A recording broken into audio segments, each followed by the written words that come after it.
I love it. I don't know why that gets me every time. Oh yes, rookie. I can't thank Jason enough, my manager, for putting that together for me.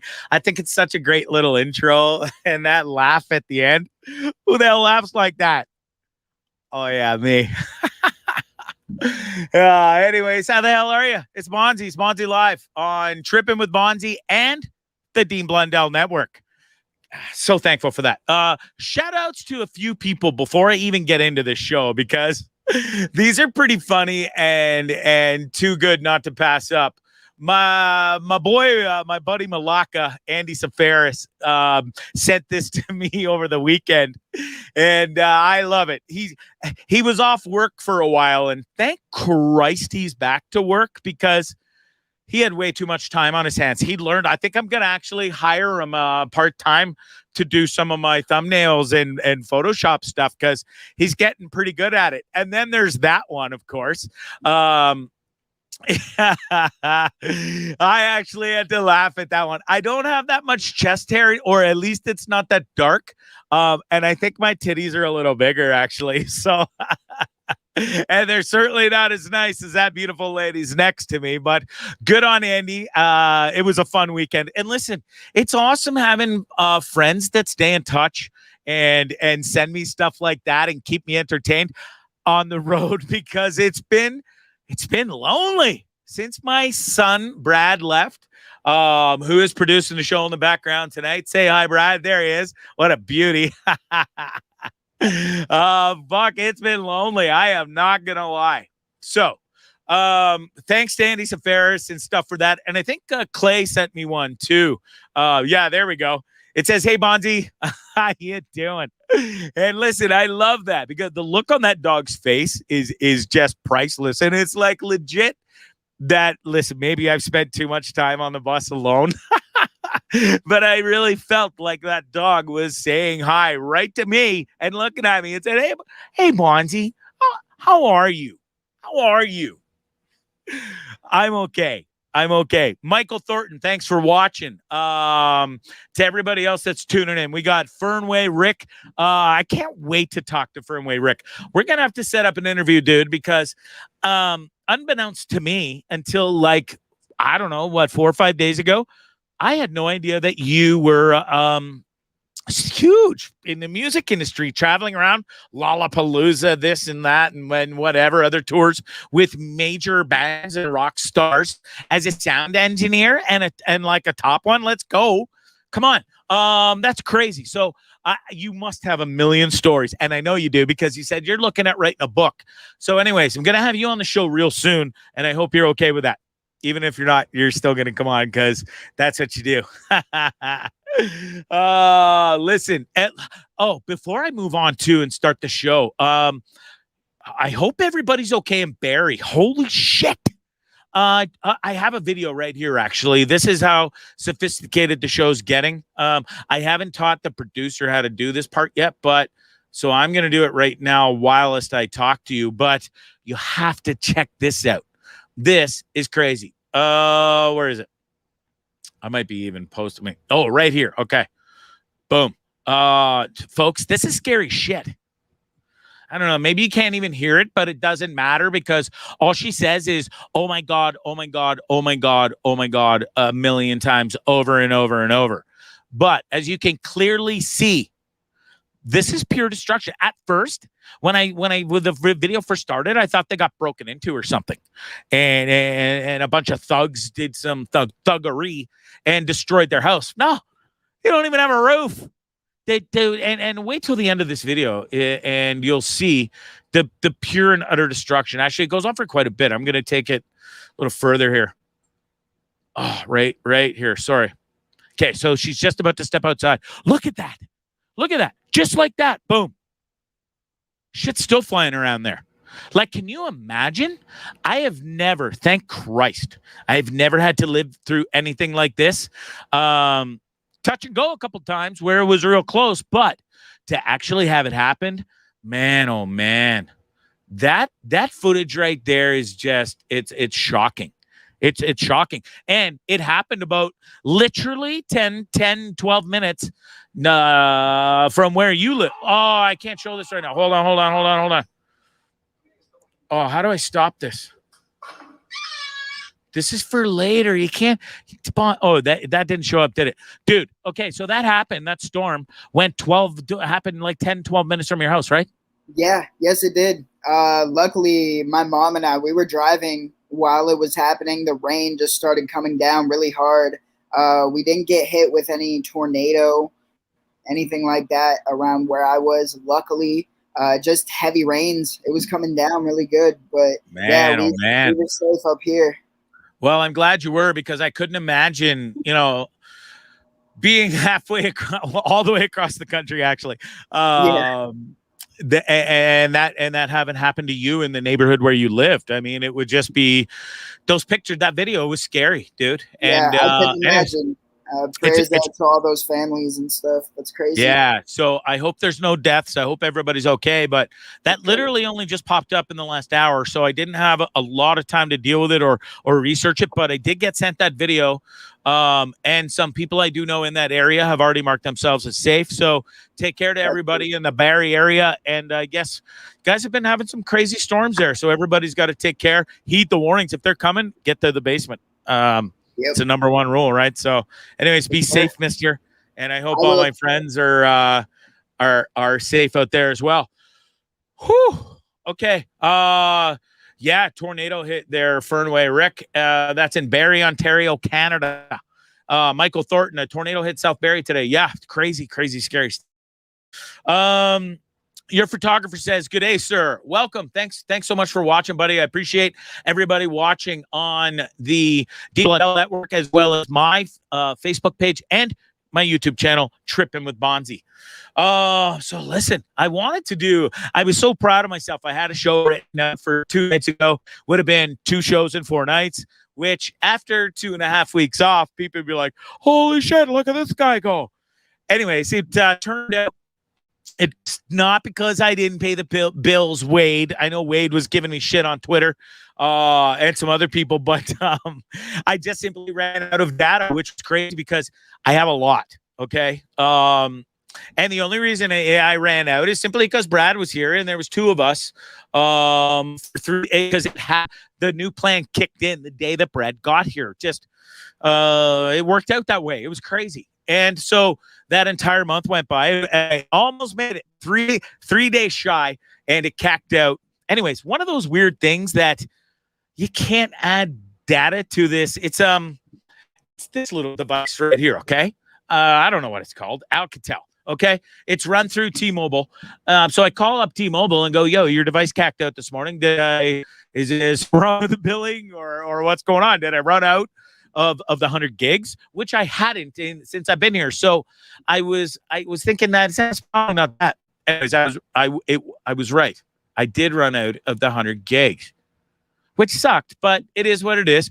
And anyways, the weirdest thing is they can't add that to it. So starting at midnight tonight, old Bonzarelli's back in the game with my ginormous device of data, which allows me to work, do these live shows, do Dean's live podcast. I do eat up a lot of data, but I think the problem too is when Brad left, there's a few nights in a row where I left that device on and I fell asleep streaming shit. Netflix. You fall asleep to Netflix. I got to watch my, the hell is that what I'm watching right now, Brad? The devil, Lucifer. Holy, sometimes my brain just goes. Anyways, The Greatest Show, but it takes me 4 nights in a row to watch one episode because I fall asleep. Listen, I work all day and night, and that's what I was going to get into. I've been at this Mountain Valley RV resort for 7 days today. 6 nights, 7 day, my 7th day. And there's my view. That's right behind the bus right now. Such a beautiful spot. I'm certainly not complaining. That's to the left of the bus. You see all the windmills in the background and more mountains. And then, yeah, I'm just surrounded by awesomeness and some great, like, it's just desolate out here. So you can go walk the roads, and which I do every night with Tucker. And I think there's a pretty funny picture here. Yeah, that one. So he pretty much blends in, but god damn it, he loves rolling in the dirt and getting absolutely filthy. I tried to put up a video of it earlier actually too, but so yeah, I basically go for walks. And that's what I get to see every night on the way back to the bus. So it's pretty decent out here, but it's pretty lonely. I'm not gonna lie. Old Bondzee really likes interaction with people, so running out of Wi-Fi, data, whatever you will, and then also just there's nobody here hardly at all, and working.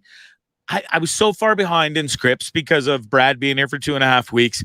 And I got like 70 that are waiting for me. Now, in the past, I think 6 days alone, I've done about 40 of them, but they added more and more. So it just keeps growing and I can't catch up. So it's been crazy. Everybody thinks, oh, you're so lucky. You got this beautiful view in limited California. I might as well be in a prison cell. I shouldn't say that. I really erase and delete those comments, the universe, because I don't want to be in a prison cell. But it's not what it feels like. I listen. I'm blessed. It's better than going out and slaving like a bitch, painting houses all day. Believe me, and selling cars. Sorry if Chad, if you're watching, or even to my friends that have watched, or people that watch and sell cars. I fucking tried it for 3 years. I couldn't stand it. It was torturous. I shouldn't say it was torturous, and the only reason it wasn't is because I worked with really good people and had a really good time for the most part. But yeah, that game's not for me. Well, even my oldest son said today, "Oh, Dad, maybe you'll go back to selling cars one day." Maybe I fucking won't. Over my dead body. Now, I thought about this the other day, which is funny enough. What if I ever did go back and sell cars? I'm good at it. There's no doubt about it, but I fucking hate it. I hate it. I'm too nice. I'm too honest. That's the problem. I'm not saying car salespeople are shady fucks, because they're not. Back in the day, they were, especially used car salesmen, but the whole industry's changed. It's governed. I'm missing so many comments here because I haven't shut the hell up. I'm on it. I haven't seen anybody or interacted with anybody in so long. So I'm fired up and I'm shot out of a cannon. Oh, awesome. Thanks everybody for watching. Anne Marie's watching. Michael Thornton. What else have I got? Oh, let's catch up here. Turn my mic up, somebody said. Okay. See if I can do that. How's that? Is it better? It looks like it's all the way up. Let me check settings. Oh, shut up. I'm on air, dude. Like, is there something wrong with you right now? Maybe it's because I'm simply running off a iPhone hotspot until tomorrow. I don't know. Dr. Manhattan said, saw some of that today. Scary shit. Yeah, right? Holy shit. Anyways, Doggy Dirtbath says, Fernway Rick. Yeah, totally. And he's so filthy right now because I took him for a walk before the show. He gets antsy in here because we do sit in here all day long, all day, trying to catch up. And it is what it is. So I'm trying to calm down here. I'm trying to speak less. I'm trying to catch up on my notes and stay in tune here. I've been at the same RV spot, like I said, for 7 days, and I'm not sure if they're getting sick of me or not. I think they like me because I sent them the video that I shot, which I was going to play for you guys, but I forgot to set it up. Ah, shit. Who cares? Go and watch it on YouTube. It's up there right now, and we do have some pictures. Brad, throw up some pictures from that trip. So there's my pilot. There's the plane that I went in, and the weirdest thing is she sits in the back, which I found really odd. And it was kind of weird when I got in the front seat. There's me that one's from about, I'm going to guess about 3,500, 4,000 feet up in the air. And we actually climbed to 6,000 feet. Easily was one of the coolest things I've ever done. Such a rush, such a great time. And I'm so glad I went and got to experience it. And I only did it simply because it was right here. And it was the only time I left the bus. In the 7 days I've been here. Now, I did squeak into town twice just to get groceries real quick. Once I Ubered, and last night I got a ride from my boy Dylan Matina. Thanks for the ride into town. I had to get my credit card. I lost my credit card in Vegas on the very last night. So a new one got sent to my parents' house, which then got FedEx to me, and I picked it up yesterday, which is a huge savior. It's my American credit card, so it's something very important, and it's good to have because it did cost me a whole lot of grief not having it for a hot few days. Anyways, that's all over and done with, and moving on. So like I said, that the only going to do that glider plane was the best decision. And I loved it. It was such a rush. Anyways, it's been wild being here, and it's cool to hear the planes go by. They don't go by super frequently, so it doesn't interfere with my recordings. It's literally, I can hear it coming. I hit pause and it's gone in 2 seconds. So it's perfect. And other than that, it's so quiet here in the Tehachapi Mountains. And it's been a fabulous spot to just grind it out, get caught up in all my stuff. And I do way better with routine. More like so locked down. I get so much more done. I take better care of myself. I eat healthy. And it feels great to be. I'm an ADHD motherfucker out the ass, and I need routine. It helps yokels like me. See, I get so wrapped up in my words, and when I get all fired up like this too, my dyslexia comes into play too, and I see words. You should see me read scripts some days. It's like holy shit. And you do what for a living, you dyslexic moron? Now that's just me. I'm not calling any other dyslexic person a moron out there. Just me. Just because reading for a living, and I never knew I had it until I started reading scripts for a living. It's just because I guess I've always kind of, I don't know. I'm not going to say faked it. I worked my ass off to get to where I am today and just learn how to get by. I didn't even know I had this learning disorder, but now I do. And I've dealt with it and I deal with it every single day. So it's fun. Now I just laugh at it. Before, when I started, I wanted to like snap my MacBook in half and throw it out the window and go back to painting houses, which for those who know me, after painting houses for 20 years and 3 shoulder surgeries and a knee surgery, I'm done. Like there's just no more painting houses. It's just not going to work. Anyways, yeah. So I love what I do now. I don't get mad anymore. I just kind of roll with it. Brad can attest to that. He was on the bus while I read scripts for about the first week, right, dude? And I was pretty chill and calm. Anyways, what a weekend that just went by. Now, I know I'm a bit behind on some of this information, and don't message me and go, oh, the fuck that happened so long ago. I wrote this show a long time ago because it was supposed to be out 2 nights ago, okay? And some stuff happened that was huge. Huge in my life, huge in like so many reasons. First of all, after that amazing gliding ride plane thing and great footage, I had to go watch England completely shit the bed, okay? One of the worst. Like, the Toronto Maple Leafs have never made it to the Stanley Cup. England finally made it to a finals for the first time since I've been born, okay? We just looked good. It felt good. It felt right. Everything in my human being, and I sometimes have some premonitions and stuff, if you will, and you'd think that'd work in my gambling favor and I would be a gambling addict. It doesn't work like that. But 2 things this weekend. I felt super, super confident that Conor McGregor would kick the shit out of Dustin Poirier, or I don't even know how to say that clown's name. That's why I won't even bet on him. Anyways, it had the makings of the greatest trilogy of all time. 1-1. You know, the first one was a shit, like a bloodbath. Second one was a shit show where Poirier was just like, enough of your antics. And it was a great win. The third one, man, what a hype up. It looked amazing. I was like, Conor McGregor has to and will win this fight. I'm not a gambling man. Believe me, you. In fact, I can't remember the last time I gambled. I just spent 5 days in Las Vegas with Brad. Maybe I shouldn't say that out loud. He spent more money on gambling than I did. And he's 19. I went and laid a bet for him. It failed on roulette. I bet it. I mean, I laid the bet. And anyways, I never laid a penny, which is kind of weird. I've been in Vegas 2 times before. I did bet. This time I never laid a cent down. I'm not a gambler. Anyways, I had this weird feeling. It was just like, yeah, I feel great about it this weekend. I had $300 sitting in my bookie.com for this fight just in general, that it's been there a while because there was something I was going to bet on a long time ago. I only wanted to put 150 in the count. I fucked up. It double clicked. It put 300 in there. And then I ended up missing the whole bet, what I wanted to bet on altogether. So it's been sitting there forever. And I thought, Connor's going to win. England's going to win.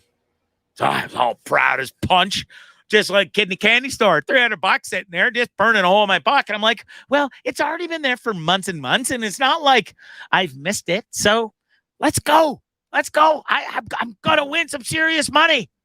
So I laid down all these bets on Connor, like $225 of the 300. Okay. Fuck.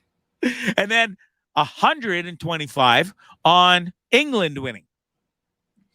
Now, if you do the math, I said I only only had $300 in the account.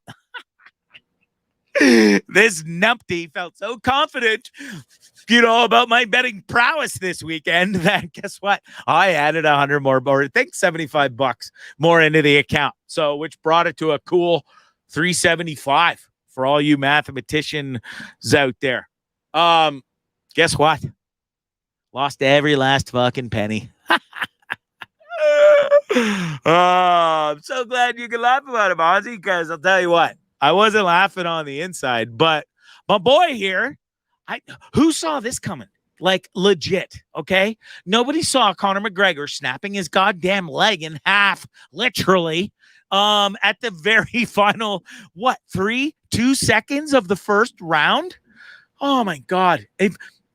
I'm telling you, I felt like, look at that. It makes me sick to my stomach to look at something like that. But it happened, and I watched it happen. Now, I don't know if he had underlying fractures that were already there. I think I saw a quick video today that he says he did now, and he knew about it, and he almost pulled out of this fight. But, excuse me, that's weak, Bonds. I shouldn't even did that on air. He didn't want to be that guy. Anyways, he took a chance, and it makes me wonder though, if you know you've got those kind of underlying issues, and you wore pads every sparring and training round, and you wrapped your ankle every sparring and training round, why did you come out hot like a mofo, kick after kick after kick after kick?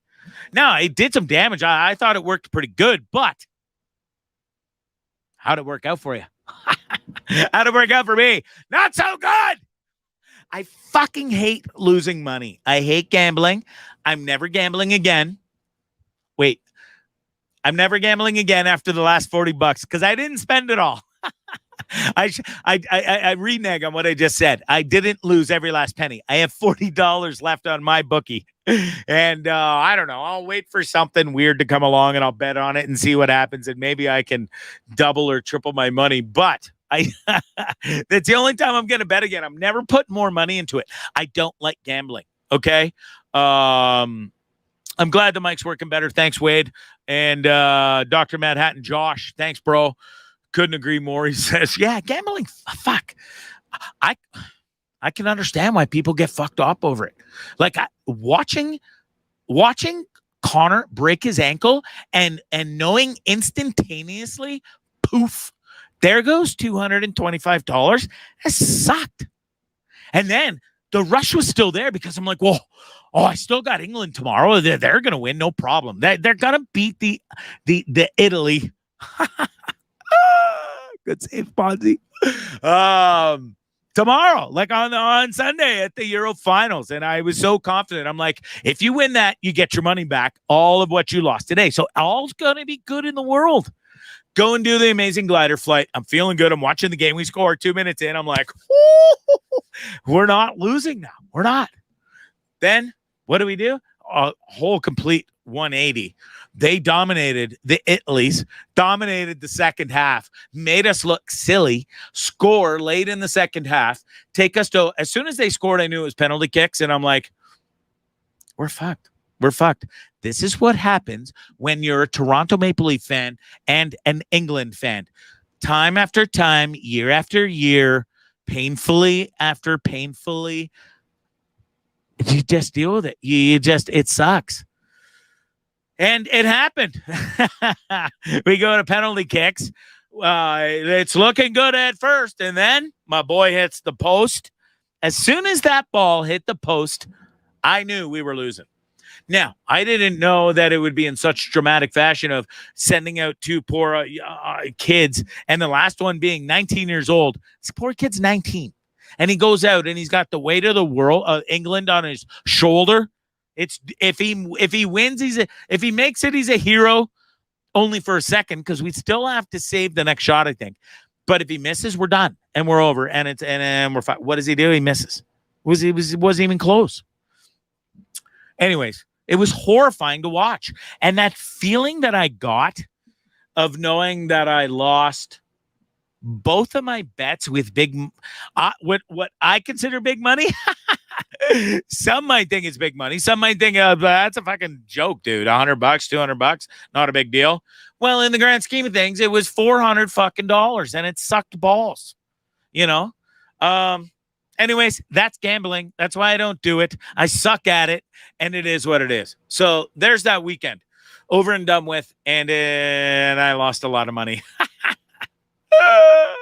But I made a lot of money too, because I didn't leave this bus. I can't spend it on anything except that glider ride.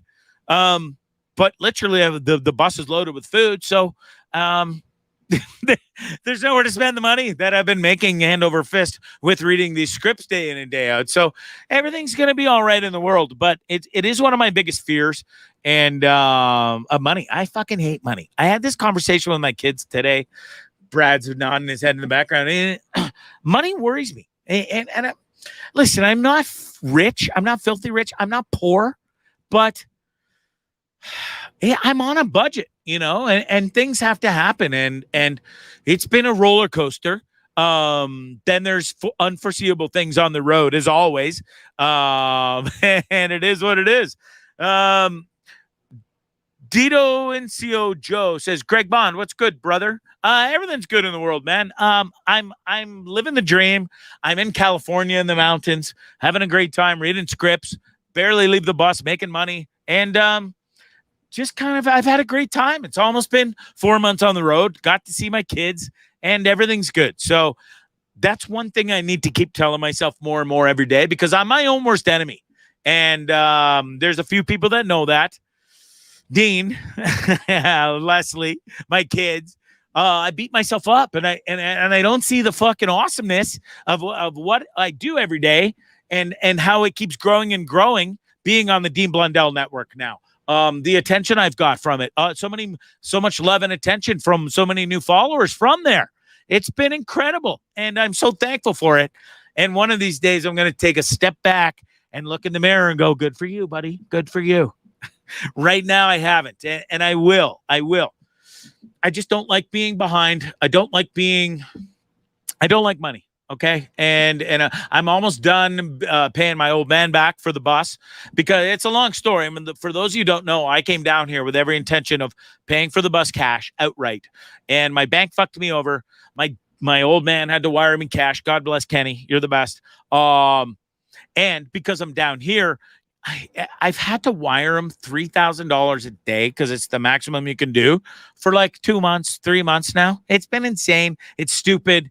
I don't want to talk about it because it gets me upset, and it costs me extra fees, and I don't like that. Okay. Anyways, it is what it is. Joe says, I loved your son Ty's video. Yeah, thanks so much, brother. Great video. Go check it out. It's Cruising by Ty Bond on YouTube. It's absolutely killing it. Smoking hot actress in there by the name of Allie Rose. And Ty and her do a fabulous job in this video, directed by Chris Cordova, who is a gem in his own right. So go check it out. It's Cruising by Ty Bond, CRUSIN on YouTube. It's a huge hit right now. So, and it's got huge attention on DeanBlundell.com network too. So thanks to Diener for that. And yeah, and everybody else who showed it love. Okay, enough about the gambling, enough about so I'm stuck here until Monday. I'm not stuck here. I chose to pay to stay to be here till Monday. And then I got lots happening. The bus has to go somewhere in the next 2 weeks. I'd rather it be a week to go get fixed by all of the damage and stuff that I've done to it, or just on unfortunate stuff that's happened on the road. Now, you're driving down the road at 70 mile an hour. You don't expect to get smashed by rocks and have your windshield crack in 3 places by the same asshole truck that doesn't know how to tarp down a chip properly. Okay, then you have Bozo here who smashed into a boulder. Now, it wasn't 100% my fault. I was sent the wrong way. Shouldn't have been there, but I still take responsibility for it. I was driving the bus. So all the shit needs fixed, and it needs fixing toot sweet. So the goal is to get it somewhere very shortly. Now, I'm going to ask you something. I'm in a big, huge argument with my manager right now, Jason, because he thinks, and I'm not saying he's wrong, and I'll give you the 2 options. Thanks for throwing that up. I don't know why that wasn't up earlier. Might as well throw that one up too.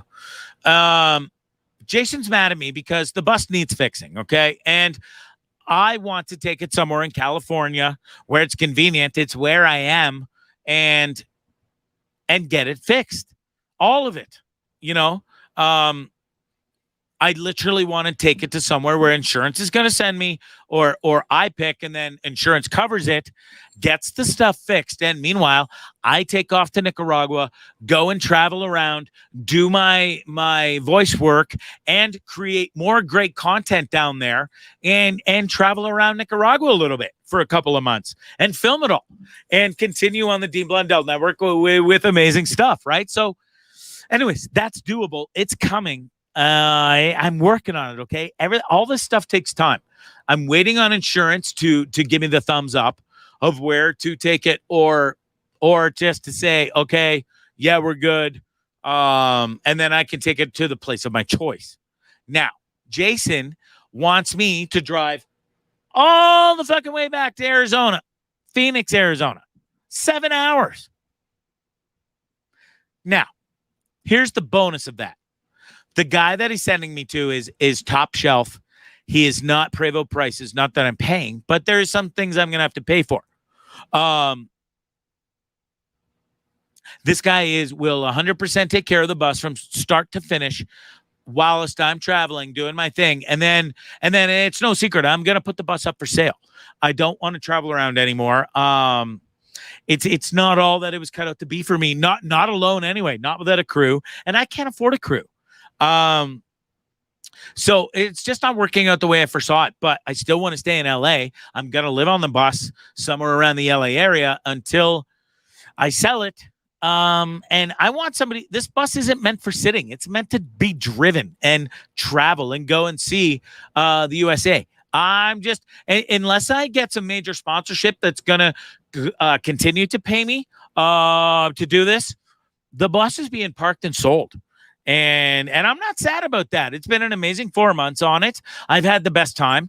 I would love to continue on it, but a couple of things would have to happen. And if those don't happen, that's okay.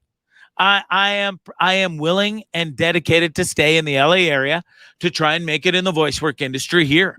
But until that happens, until the bus gets fixed, I need to go somewhere and chill the fuck out, get some cool content where it's cheaper than living in LA until I make the profit off this bus and sell it, and I'm able to afford to live here instead of in the bus on a campground, which is doable, and I might end up doing, and that's okay, but we'll see what happens. So much goes through my head. So much planning is going on. The number two things have to happen. I have to get a finalization from insurance. Then I need to pick a spot to go, and whether it's California or Phoenix, and then take off to Nicaragua to start filming some awesome stuff down there. So what do you think would be the best idea? Do I drive all the way back to Phoenix, Arizona, 8 hours, 7 hours, more gas money, more fucking just bomb nonsense? I don't have 8 free hours, to be honest with you, because of all the script work I still have to do and I'm so far behind with. And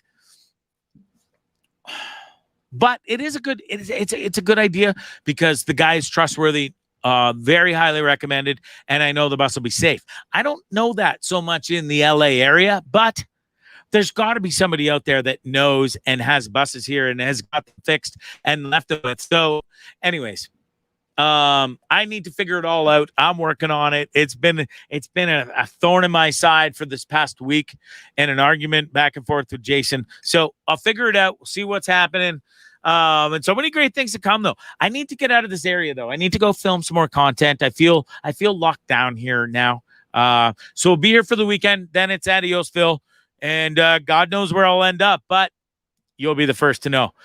Oh, Wade says, who's footing the bill for the fuel to go to Phoenix? Yeah, exactly. My ass, dude. My ass. Unless anybody out there wants to pay for my fuel to Phoenix to get the bus fixed, which I doubt. So, yeah, anyways, it sucks. I'm in the LA region, California.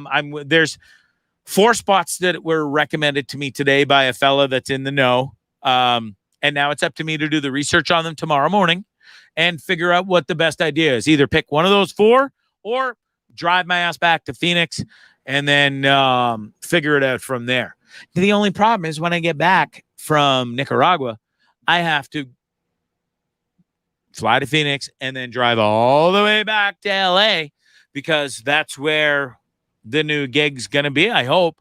You know, the goal is to get settled here. So we'll see. So much big things happening. I got some interviews coming up and with some important people, which I'm really excited about. And that's all I'll say. And so we'll just see what happens. Riding by the seat of my pants. Anyways, that's it. I think I've rambled enough. Did I miss anything? Oh, I wanted to show these last couple videos before I leave tonight. These are going to blow your mind. And I think it's a great way to leave the show. Ready? Let's pick this one first. No, let's not. How do I get out of that? That one.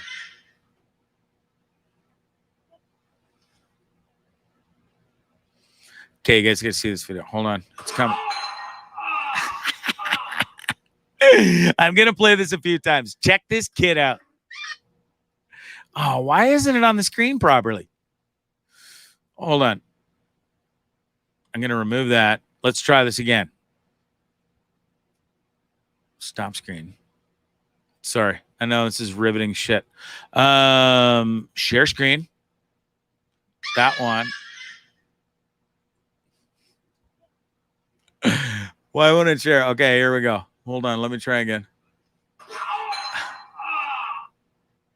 It's not working. Why the hell is it not working? Oh, fuck. I'll save it for next show. Maybe let me try this other one. Is this going to work? No, it's not. Fuck it. Who cares? 2 great videos coming up for you next show. I'm tired. I don't know if you can tell, but anyways, yeah, before I go, I want to talk about this champion right here. So going back to the weekend when the good save, Brad. Thanks for that. Before the Conor McGregor fight came on that night on Saturday, I was watching the ESPYs, and this amazing clip came on, and it's an award called the Jimmy V Award, and it's awarded to one of the a person who shows the utmost of perseverance. Now, as you know, people with Down syndrome live a different life than you and me. Okay, and this is the first Down syndrome person in the world to run an Ironman triathlon. This guy's my hero. Okay. You have to go and watch it. YouTube it. I don't care how you watch it, but you got to Google Chris Nickick, the first ever person with Down syndrome to complete an Ironman triathlon. His appearance on the ESPY Awards was next to none.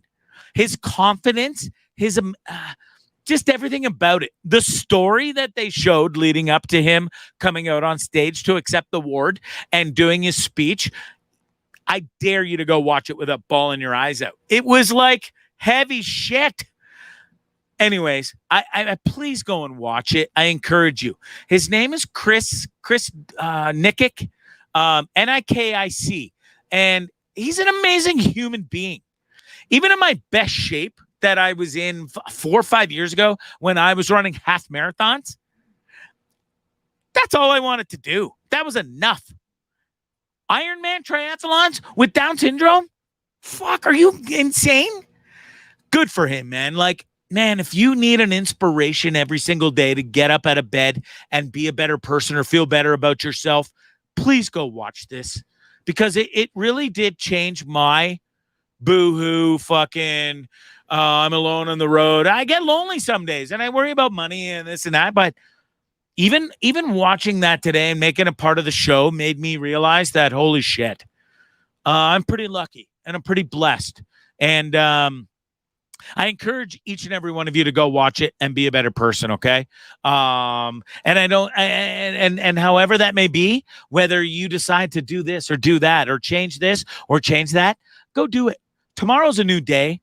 Tomorrow's a brand new chance at making yourself a better person than you were today. And I'm trying to live by that. It was recently brought to me in lyrics of a song. Can we, Brad? Shit. Anyways, the lyrics in the song have also changed my life and my my thinking ability every day and each and every morning I wake up.